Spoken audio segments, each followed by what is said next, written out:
আসসালামু আলাইকুম। দেখেন বন্ধুরা, নদী ভাঙন যে কত তীব্র হতে পারে এই জায়গা না আসলে বোঝা যেত না। এই জন্যই হয়তোবা কবি সাহিত্যিক প্রকৃতি নিয়ে এই ধরনের গান উক্তি দিয়ে গেছে। সর্বনাশা পদ্মা নদী, তুই ভাঙলি আমার বাড়ি, ভাঙলি আমার ঘর। ভিডিওটা শেষ পর্যন্ত দেখান, দেখলেই বুঝতে পারবেন।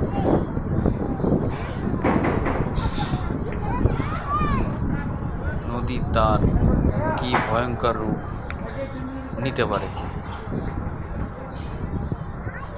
ইনশাল্লাহ এই ধরনের আরও ভিডিও পেতে আমার এই চ্যানেলটি সাবস্ক্রাইব করে রাখবেন।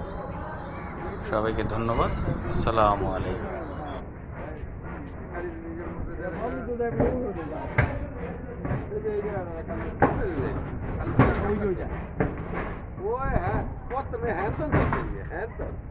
মানুষ